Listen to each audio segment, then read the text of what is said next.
사도행전 28장 11절에서 15절의 말씀 찾도록 하겠습니다.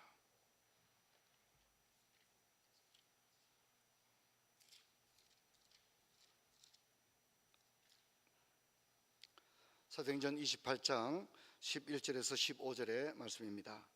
석 달 후에 우리가 그 섬에서 겨울을 난 알렉산드리아 배를 타고 떠나니 그 배 머리 장식은 디오스구라라. 수라구사에 대고 사흘을 있다가 거기서 둘러가서 레기온에 이르러 하루를 지낸 후 남풍이 일어나므로 이튿날 보디올에 이르러 거기서 형제들을 만나 그들의 청함을 받아 이레를 함께 머무니라. 그래서 우리는 이와 같이 로마로 가니라. 그곳 형제들이 우리 소식을 듣고 앞비오 광장과 드레스 타베르네까지 맞으러 오니 바울이 그들을 보고 하나님께 감사하고 담대한 마음을 얻으니라. 아멘. 성도 여러분, 저는 지난번에 환대에 관하여 여러분께 말씀을 했습니다. 이번 인생 설교 1년 전체 설교 가운데서 지난번 환대와 오늘 여러분께 강론하고자 하는 이 우정은 제가 마음속에서 진정으로 여러분에게 참 꼭 들려주고 싶었던 인생 설교, 사람이 평생을 살아가면서 꼭 이런 설교를 들었으면 좋겠다 하는 그런 생각을 했습니다.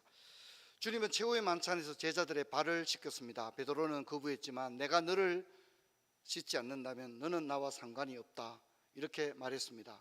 주님은 제자들의 발을 다 씻긴 다음에 너희들도 서로 이와 같이 발을 씻기는 것이 옳으니라 라고 말씀했습니다. 떡을 주시며 잔을 주시면서 이것은 너희를 위하는 내 몸이다, 내 피다, 그리고 이것을 기념하라 그렇게 말씀했습니다. 그래서 오늘 우리 교회들은 이제 기독교 신앙에 입문한 이들에게 세례를 베풀고 또 떡과 잔을 받음으로써 그 주님의 유월절의 아름다운 만찬을 그리고 환대를 우리는 늘 상기하고 기억하는 것입니다. 그래서 우리는 이 주님의 환대를 통해 드러난 복음의 핵심적인 메시지를 주님의 교회에서 세례를 받고 떡과 잔을 받는 데서 그치는 것이 아니라 너희도 서로 발을 씻어주라 한 것처럼 우리의 삶의 현장에서 환대의 신앙을 실천해야 할 것입니다. 그런데 여러분, 이 환대라고 하는 외형적인 모습 속에 이 환대는 우정이라고 하는 마인드와 스피릿을 통해서 환대라고 하는 것이 나오게 된다는 것입니다. 우정이 있는 사람은 반드시 그에게는 환대를 통해서 우정이 드러나게 된다는 것입니다. 여러분, 사도 바울은 회심을 한 이후에 평생을 복음 전거를 하는 가운데 그의 인생은 만만치 않았습니다. 많은 고난이 그 가운데 있었습니다. 사도는 고린도후서 11장 23, 27절을 통해서 그가 겪었던 고난을 이렇게 소개합니다. 그들이 그리스도의 일꾼이냐 정신없는 말을 하거니와 나도 더욱 그러하도다. 내가 수고를 넘치도록 하고 옥에 갇히기도 하며 더 매도 수없이 맞고 여러 번 죽을 뻔하였으니 유대인들에게 40에 하나 감한 매를 5번 맞았으면 3번 태장으로 맞고 1번 돌로 맞고 3번 파선하고 일주일을 깊은 바다에서 지냈으며 여러 번 여행하면서 강의 위험과 강도의 위험과 동족의 위험과 이방인의 위험과 시내의 위험과 강야의 위험과 바다의 위험과 거짓 형제 중에 위험을 당하고 또 수고하고 애쓰고 여러 번 자지 못하고 줄이고 목마르고 여러 번 굶고 춥고 헐벗으노라. 여러분, 사도가 이야기하는 이 복음 전거 과정에서 일어났던 이 수많은 환난과 고난은 어쩌면 사도의 이 선교 활동을 이 모진 고난을 견디지 못하고 중도에 선교 사역을 그만둘 수도 있는 그런 정황의 고통이었다, 우리가 이렇게 생각할 수 있습니다. 그런데 어떻게 사도는 이 극심한 고난, 모진 고난에도 불구하고 어떻게 자기 사명을 끝까지 중단하지 않고 감당할 수 있었을까요? 도대체 그 힘은 어디서 온 것이었을까요?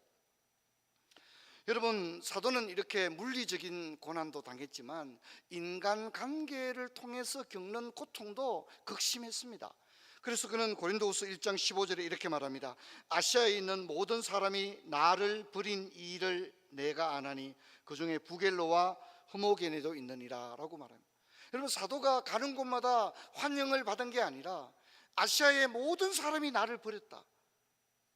그리고 그 중에서 부겔로와 흐모게네가 있다, 이렇게 이야기합니다. 버림을 당했던 일이 너무나도 뼈아팠기에 디모데에게 편지하면서 그 아팠던 상처를 드러냅니다. 또한 디모데후서 4장 10절로 11절을 보면 대만은 이 세상을 사랑하여 나를 버리고 데살로니가로 갔고 그리스게는 갈라디아로 디도는 달마디아로 갔고 누가만 나와 함께 있느니라. 여러분, 사도가 전도팀을 꾸리고 가열찬 선교 사역을 감당할 때 모든 것이 원만치 않았다는 것입니다. 자신을 배반하고 떠난 동력자들도 있었다는 것입니다. 또한 디모데후서 4장 14, 15절을 보면 구리 세공업자 알렉산더가 내게 해를 많이 입혔으며 주께서 그 행한 대로 그에게 갚으시리니 너도 그를 주의하라. 그가 우리 말을 심히 대적하였느니라. 이렇게 얘기합니다. 제가 이제 예전에 윤기석 선교사님이 암에 걸렸을 때 너무 마음이 아파서 일본까지 병원 신방을 갔습니다. 그래서 이렇게 몸이 망가졌습니다. 암에 걸렸는데 이제 그 목사님은 말도 못하시고 사모님이 말하는데 일본 교회에 한국 목사로 갔으니 그게 교포교회가 아니고 일본 교단 교회인 거예요. 그리고 이제 일본 교회에 한국 목사가 담임 목사로 갔으니 이 일본 사람들의 특세가 이만저만이 아니라는 것입니다. 사사건건은 걸고 넘어진다는 겁니다. 그리고 일본 성도님들은 또 주일날 교회 와서 담배를 다 피운다는 거예요. 또 좋겠구나 이렇게 생각하시면 안 되시고요. 그리고 이제 예배를 다 마치고 나면 교회 곳곳에 잿더리가 있는데 사모님이 성도들 다 돌아가고 난 다음에 그 잿더리를 치우면서 야, 내가 진짜 이 일본 사람들 담배 피운 잿더리 치우려고 일본에 선교사로 왔나, 그런 눈물을 흘리면서 그랬다는 거예요. 근데 이제 재직회를 하는데 부동산을 하는 여자 성도님 한 분이, 일본은 무슨 나라라 그러죠 여러분? 기록의 나라라 그러잖아요. 기록. 그러니까 이제 교회 건너편에서 부동산을 하시는데 목사님의 출퇴근 시간을 매일 일지로 적은 거예요. 오늘 5분 늦으셨음, 이렇게. 그리고 그걸 재직회 시간에 이야기하는 거예요. 목사님 한 달에 뭐 몇 번 지각하시고. 그러니까 목사님이 이걸 감당이 못 하시는 거예요. 그리고 병에 걸리셔서 감옥에 있는데 병원에 있는 거예요. 그런데 그 못되게 했던 그 여집사님의 남편분이 병원에 와서 목사님 병상에 무릎을 꿇고 사죄를 하는 거예요. 무릎 꿇고 우리 부인을 용서해 달라고. 우리 부인이 성격이 그렇다고, 나한테도 얼마나 모질게 하는지 모른다고. 그러니 목사님이 암에 걸려서 병원에 이래 있으니 내가 너무 마음이 아파서 와서 용서를 구한다고 그렇게 이야기를 했다고 합니다. 여러분, 사도 바울이 선교사역에서 매도 맞고 감옥에 갇힌 것만 힘든 게 아니었다는 겁니다. 인간관계에서 오는 그 고통이 얼마나 극심했을까, 그런 생각을 하게 됩니다. 아마 저는 바울의 사역에서 가장 고통스러웠던 순간은 이 지점이 아닐까 생각합니다. 사도행전 15장 36절에서 41절을 보면 며칠 후에 바울이 바나바더러 말하되 우리가 주의 말씀을 전한 각성으로 다시 가서 형제들이 어떠한가 방문하자 하고 바나바는 마가라는 요한도 데리고 가고자 하나 바울은 밤빌리아에서 자기들을 떠나 함께 일하러 가지 않은 자를 데리고 가는 것이 옳지 않다 하여 서로 심히 다투어 피차 갈랐으니 바나바는 마가를 데리고 배 타고 구브로로 가고 바울은 실라를 택한 후에 형제들에게 주의 은혜의 부탁함을 받고 떠나 수리아와 길리기아로 다니며 교회들을 경고하게 하니라. 여러분, 사도 바울과 바나바는 뗄래야 뗄 수 없는 관계거든요. 바울의 인생을 이야기하면서 바나바를 말하지 않고는 설명이 불가능한 사이 아닙니까? 두 사람은 그야말로 절친이지 않습니까? 그리고 전도 선교 사역의 기둥 같은 두 명의 리더입니다. 그런데 두 사람이 의견 갈등이 있어서 심히 다투고 피차 갈랐었다, 그렇게 말합니다. 심히 다투고 피차 갈랐었다. 여러분, 우리가 인간관계 속에서 좋았던 관계가 어떤 일로 인하여 결별하고 갈라서게 되면 그 좋았던 관계는 한마디로 끝납니다. 사람들이 그렇게 저 두 사람 갈라섰다 하더라, 딱 그거로 끝나버립니다. 그 좋았던 것들은 이 한 문장 안에 저 두 사람 갈라섰다 하더라, 그거로 그냥 끝나버리는 거예요. 바울과 바나바가 함께 서로를 존경하고 힘을 합쳐서 하나님의 선교 사업을 감당했던 것은 온데간데 없고, 결론은 뭐죠? 두 사람 갈라섰다 하더라, 그렇게 되는 겁니다. 여러분, 인간관계가 파국으로 끝나면 함께 했던 시간들도 다 부수어져 버립니다. 함께 했던 사역과 열매도 추억도 다 부수어져 버리는 것입니다. 여러분, 우리가 교회에서든지 사회에서든지 이렇게 인간관계가 깨어질 때 고통을 여러분 잘 아실 겁니다. 인간관계 파국이 오면요, 우리는 극도의 허물을 느낍니다. 신앙생활도 내가 지금까지 뭐 했나 싶은 거예요. 교회에서 진짜 다윗과 요나단처럼 그렇게 가까웠는데 어떤 문제로 파국이 일어나면 내가 진짜 그렇게 은혜롭게 신앙생활을 해놓은 지난 날들이 하루아침에 그냥 허무함으로 무너지는 거예요. 여러분, 저는 우리 성도님들에게 늘 그런 얘기합니다. 우리 한번 답시다. 너무 열심히 하지 마세요. 제가 늘 그런 얘기합니다. 우스갯소리가 아니고 진실입니다. 너무 열심히 하다 보면 의견 충돌도 생기고, 너무 죽자 살자 하다 보면 사람이 안 보이고 뭐가 보이는 거예요? 일이 보이는 거예요.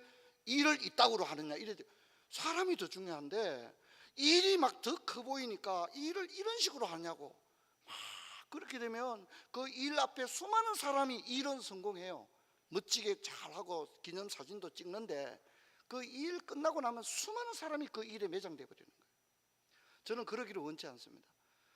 여러분, 저는 마음에 우리 성도님들이 세상에 사는 것도 힘든데 교회까지 와서 신경 쓰고 막 머리 아프고 갈등을 겪고 고통스럽고, 저는 그렇게까지 하나님이 안 해도 된다고 생각합니다. 여러분, 우리는 할 수 있는 본분만 지키고 나가고, 여러분, 때로는 삐뚤어진 열심과 열정이 다른 사람들에게는 폭력이 될 수 있다는 사실을 어떤 경우에도 잊지 말고, 저도 사실 그건 가장 조심해야 되는 사람은 담임 목사가 조심해야 되겠죠, 그렇죠? 예. 그래서 저도 너무 엑스레이드를 안 밟으려고 굉장히 노력을 합니다. 왜냐하면 저는 여러분과 함께 끝까지 함께 이 믿음의 여정을 함께 동행하기를 주의 이름으로 축원합니다. 예, 진정으로 그런 마음입니다. 때로는 일을 좀 못하더라도 우리가 함께 갈 수 있으면 좋지 않을까요? 오늘 바울은 극심한 고통을 겪게 됩니다. 여러분, 우리가 신앙생활에 지금 내가 교회도 잘 나오고 새벽 기도도 잘하고 다 하는데 이 언제부터인가, 어느 순간에부터인가 기쁨이 없는 거예요. 감사가 없는 거예요. 희락이 없는. 내가 신앙생활 뭐 죄 짓는 것도 아니고 내가 잘하는데 왜 이렇게 흥이 안 나지? 신앙생활에 왜 즐거움이 없지? 여러분, 그것은 하나님과의 관계는 잘 이렇게 형성이 되어 있는데 뭐가 문제가 있는 거죠? 사람들과의 관계가 다 파괴되어 버리니까 그 기쁨이 없는 것입니다. 여러분, 사도는 그렇다면 이런 전방위적인 어려움에도 불구하고 어떻게 이걸 견뎌냈을까요? 먼저는 하나님의 은혜와 도우심이 있었습니다. 사도행전 18장 9절로 11절을 보면, 밤에 주께서 환상 가운데 바울에게 말씀하시되 두려워하지 말며 침묵하지 말고 말하라. 내가 너와 함께 있으며 어떤 사람도 너를 대적하여 해롭게 할 자가 없을 것이니 이는 이 성중에 내 백성이 많음이라 하시더라. 1년 6개월을 머물며 그들 가운데 하나님의 말씀을 가르치더라. 바울이 아덴 사역에서 실망하고 고린도에 왔을 때 굉장히 위축되었습니다. 그렇게 열성으로 하나님 말씀 전하던 바울의 입은 딱 닫혀버렸습니다. 그랬을 때 하나님은 실라와 디모데를 붙여주고 밤에 환상 중에 나타나 내가 너와 함께한다. 그리고 이 성중에는 내 백성이 많다. 침묵하지 말고 말해라. 이렇게 했는데 이 은혜가 있어서 1년 6개월이나 고린도에서 복음을 전했다. 성경은 그렇게 이야기합니다. 그래서 사도는 이 모든 것이 하나님의 은혜라고 고린도전서 15장 10절에 그러나 내가 나된 것은 하나님의 은혜로 된 것이다. 이렇게 이야기를 하고, 여러분, 우리도요 신앙생활 뭐 한 10년 하니까 신앙생활 뭐 그냥 그저 하겠던데요? 아닙니다. 신앙생활 10년, 20년, 30년 해도요 하나님의 은혜가 없다면 단 한순간도 이 지상의 삶 가운데 주님과 동행하는 여정을 우리는 걸어갈 수 없는 거예요. 여러분, 우리가 지금 믿음 생활을 하고 있는 거 내 신앙이 좋아서가 아니라 오늘 사도의 고백과도 같이 하나님의 은혜인 줄로 믿습니다. 하나님의 은혜가 있으니까 교회를 12번이나 떠나려고 하다가, 주님을 12번이나 떠나려고 하다가, 그래도 내가 이 시간 예배의 자리에 앉아 있는 것은 하나님의 은혜인 것입니다. 사도에게는 하나님이 붙여주신 동력자들이 있었습니다. 변함없는 동력자들과 우정이 있었습니다. 우리 성경을 좀 볼 텐데요, 로마서 16장 3절에서 16절까지를 한번 보도록 하겠습니다. 로마서 16장 3절에서 16절까지 제가 읽겠습니다. 너희는 그리스도 안에서 나의 동력자들인 브리스가와 아굴라에게 문안하라. 그들은 내 목숨을 위하여 자기들의 목까지도 내어놓았나니 나뿐 아니라 이방인의 모든 교회도 그들에게 감사하느니라. 또 저희 집에 있는 교회에 문안하라. 내가 사랑하는 에베네도에게 문안하라. 그는 아시아에서 그리스도께 처음 맺은 열매니라. 너희를 위하여 많이 수고한 마리아에게 문안하라. 내 친척이요 나와 함께 갇혔던 안드로니고와 유니아에게 문안하라. 그들은 사도들에게 존중이 여겨지고 또한 나보다 먼저 그리스도 안에 있던 자라. 또 주 안에서 내 사랑하는 암블리아에게 문안하라. 그리스도 안에서 우리의 동력자인 우르바노와 나의 사랑하는 스다고에게 문안하라. 그리스도 안에서 인정함을 받는 아벨레에게 문안하라. 그리스도 아리스토블로의 건속에게 문안하라. 내 친척 헤로디온에게 문안하라. 나기수의 가족 중 주 안에 있는 자들에게 문안하라. 주 안에서 수고한 두루베나와 두루보사에게 문안하라. 주 안에서 많이 수고하고 사랑하는 버시에게 문안하라. 주 안에서 택하심을 입은 루포와 그의 어머니에게 문안하라. 그의 어머니는 곧 내 어머니니라. 아순그리도와 블레곤 흐메와 바드로바와 흐마와 밀크와 함께 있는 형제들에게 문안하라. 빌롤로그와 율리아와 또 네류야와 그의 자매 올론바와 그들과 함께 있는 모든 성도들에게 문안하라. 너희가 거룩하게 입맞춤으로 서로 문안하라. 그리스도의 모든 교회가 다 너희에게 문안하느니라. 아멘. 여러분, 오늘 우리가 읽은 문장에 보면 내가 사랑하는 이란, 여기는 형제도 있고 자매도 있습니다. 그렇죠? 내가 사랑하는 누구에게 문안하라. 내가 사랑하는 이런 수많은 바울의 우정과 함대의 사람들의 인명이 나열되고 있습니다. 그 가운데 브리스가와 아굴라는 자기들의 목까지도 내어놓았다고 했습니다. 또한 안드로니고와 유니아는 함께 갇혔던 동지였다고 말하고, 루포의 어머니는 내 어머니다, 그렇게 이야기를 하고 있습니다. 바울이 인간관계의 상처와 파국을 경험하기도 했지만 바울이 끝까지 하나님의 사명을 경주할 수 있었던 것은 바울 주위에 이렇게 많은 친구들이 있었고 우정이 있었고 그들의 성숙한 환대가 있었기에 바울은 이 여정을 멈추지 않고 끝까지 달려갈 수가 있었던 것입니다. 또한 디모데후서 2장 1절을 보면 내 아들아, 그러므로 너는 그리스도 안에 있는 은혜 속에 강하고, 내 아들이라고 부를 정도의 가까운 동력자인 디모데가 있었습니다. 또한 사도 바울을 참으로 상처받게 했던 고린도 교회가 있었지만 바울을 아껴주었던 빌립보 교회가 있었습니다. 빌립보 4장 14, 16절을 보면 그러나 너희가 내 괴로움에 함께 참여하였으니 잘하였도다. 빌립보 사람들아, 너희도 알거니와 복음의 시초에 내가 마게도냐를 떠날 때 주고받는 내 일에 참여한 교회가 너희 외에 아무도 없었느니라. 데살로니가 있을 때 너희가 한 번뿐 아니라 두 번이나 나의 쓸 것을 보내었도다.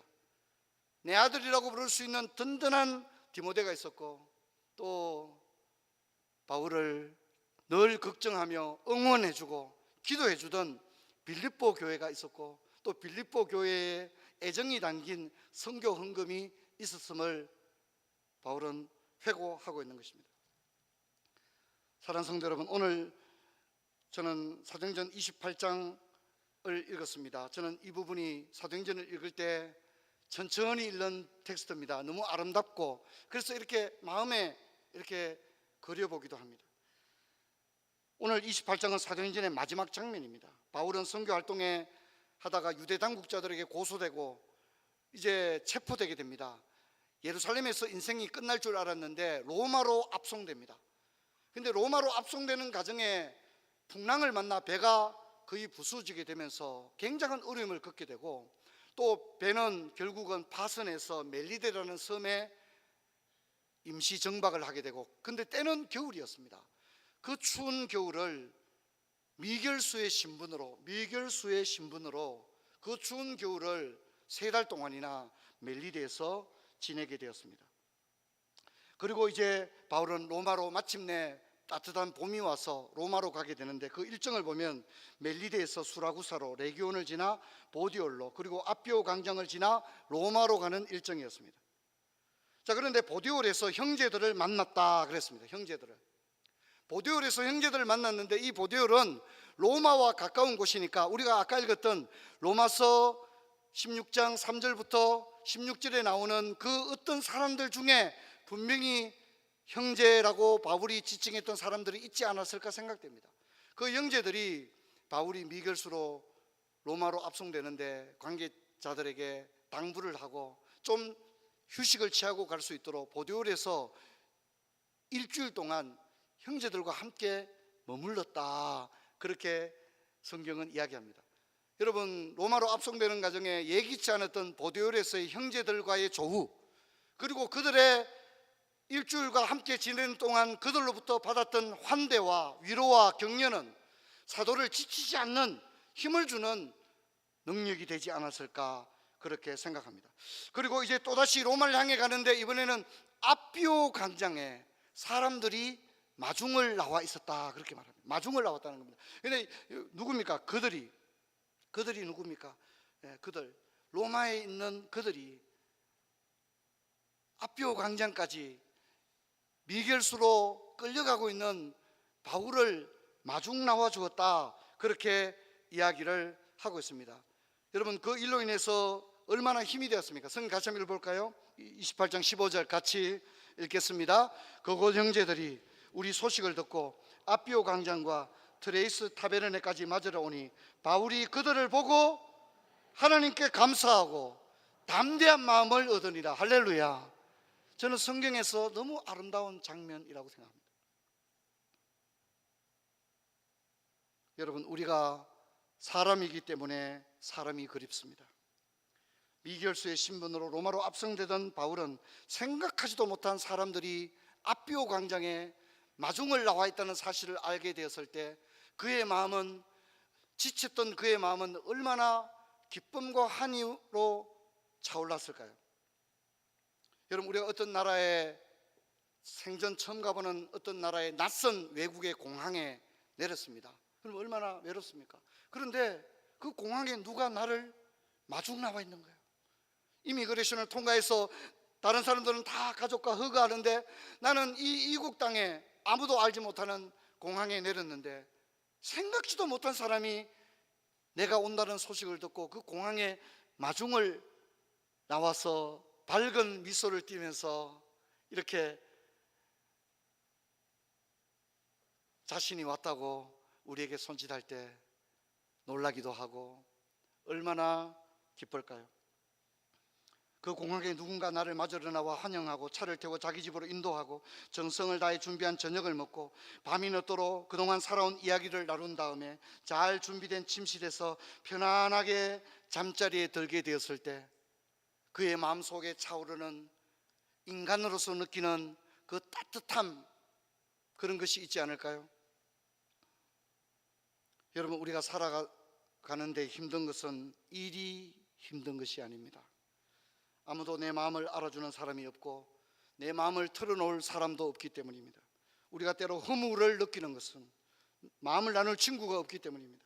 우리가 쓸쓸한 것은 돈이 없어서가 아니라, 사업이 잘 안 되어서가 아니라, 집안 일이 너무 많아서가 아닙니다. 친구가 없고 우정이 없기 때문입니다. 저녁을 먹고 나면 허물 없이 찾아가 차 한 잔을 마시고 싶다고 말할 수 있는 친구가 있었으면 좋겠다. 입은 옷을 갈아입지 않고 김치 냄새가 좀 나더라도 흉보지 않는 친구가 우리 집 가까이 살았으면 좋겠다.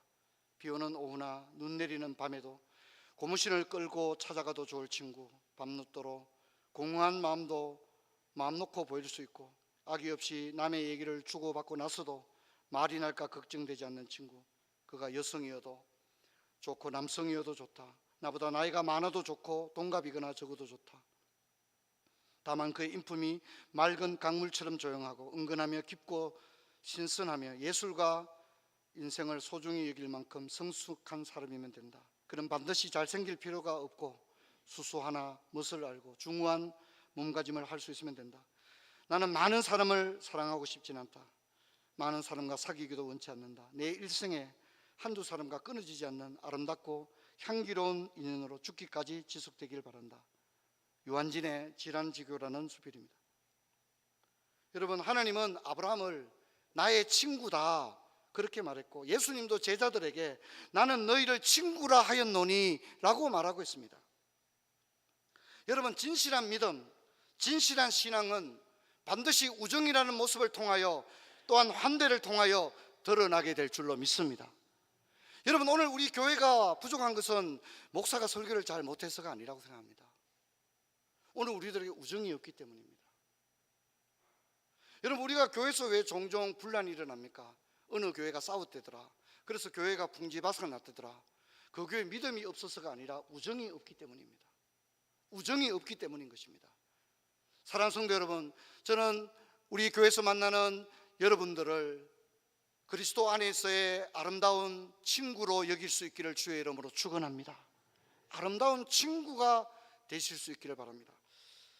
제가 이제 아는 분에 들은 얘기입니다. 어느 권사님이 이제 나이가 환갑이 된 거예요. 뭐 요즘은 환갑을 야단스럽게 뭐 하지는 않지 않습니까? 근데 이제 뭐 아이고 그 권사님 벌써 환갑이더라 뭐 이제 이런 얘기가 있었던 것 같아요. 그런데 이제 이 권사님이 하루는 예배를 마치고 교회 주차장에서 차를 몰고 나가는데 누가 막 손을 이렇게 자기를 불러 세우는 거예요. 보니까 교회에 자기보다 연배가 많이 있는 그런 노 권사님이 막 자기를 부르는 거예요. 권사님 막 이리 와보라고. 그리고 갔더니 권사님한테 공손히 절을 했더니 그 권사님이 이 젊은 이제 회갑을 해도 젊은 겁니다. 그렇죠? 젊은 권사님을 꼭 이렇게 자기 친정 엄마가 딸을 안아주듯이 꼭 이렇게 안아주더랍니다. 꼭 안아주더랍니다. 그러면서 김 권사 벌써 60이야. 너무나도 수고했어. 그리고 권사님은 지금도 너무 예쁘고 아름다워. 그렇게 하면서 그 다음에 뭐가 나와야 되죠? 봉투가 나와야 됩니다. 그래 작은 봉투를 꺼내서 주면서 친구 권사님들하고 커피도 한잔 하면서 우정을 다져라 이렇게 이야기하고 떠나더랍니다. 그 권사님의 예기치 않은 환대와 우정을 받고 권사님은 자기 교회 파킹장에서 차를 타고 눈물이 나서 주차장에서 나올 수 없었다는 거죠. 살아온 자신이 자기도 어느 날 60이 되었는데 살아온 인생에 인생이 힘들고 어려움도 많았지만 내가 인생이 참 산다는 것이 이렇게 행복하고 가슴 벅찬 일이구나 하는 것을 느끼고 참 그동안에 내가 이 교회를 다니고 뭐 아는 사람도 별로 없는 줄 알았는데 그래도 내가 신앙생활 참 끝까지 이렇게 하기를 잘했구나 이런 생각이 들었다는 얘기를 제가 들었습니다. 사랑하는 성도 여러분, 저는 이런 말씀을 드리기를 원합니다. 진실한 신앙은 반드시 우정을 동반한다는 것입니다. 진실한 신앙이라면 반드시 우정을 동반한다는 겁니다. 여러분 도전하기를 원합니다. 여러분 진실한 신앙의 사람이십니까? 그럼 여러분에게 우정이 있어야 한다는 겁니다. 우정이 있어야 한다는 겁니다. 그리고 그 우정은 환대를 통해서 나타나게 된다는 것입니다. 여러분 저 또한 여러분의 담임 목사이지만 또한 여러분의 친구로 여러분들에게 기억되기를 원합니다. 그래서 좋은 친구로 함께 이 지상의 삶을 끝까지 견디며 달려갈 수 있는 그런 저와 여러분 되기를 주의 이름으로 축원합니다. 여러분에게 신앙의 동력자, 자연스러운 환대와 우정을 나눌 친구가 있습니까? 그렇다면 참 복된 사람입니다. 혹시 혼자입니까? 우정도 친구도 없습니까? 그렇다면 괜찮습니다. 이제 이 가치를 깨달았다면 오늘부터 우정과 환대의 믿음 생활을 시작하는 오늘이 그 출발점이 되는 그런 첫날이 되기를 주의 이름으로 축원합니다. 자리에서 일어나겠습니다. 아버지 하나님 감사합니다. 오늘 우정과 환대에 관한 하나님의 말씀을 생각했습니다. 아버지, 오늘 우리가 살고 있는 시대를 바라보면 너무 개인주의가 되었습니다. 부모, 형제, 이웃, 친척, 친구, 우정, 의리가 완전히 사라져버린 시대가 되었습니다. 저희들에게 할아버지, 할머니, 아버지, 어머니보다는 더 잘 나은 형편에 살고 있지만 저희들 가슴 한켠이 허무하고 비어 있습니다. 아버지, 이 빈자리를 우정과 환대로 채워나가게 하여 주옵소서. 아버지, 내가 먼저 그런 좋은 친구가 되게 하시고 가까운 친구들에게 우정과 환대를 아낌없이 베풀 수 있는 저희들 되게 하시며 우리 푸른 초장교회도 그런 우정의 교회가 되게 하여 주옵소서. 주 예수 그리스도 이름으로 기도하옵나이다. 아멘.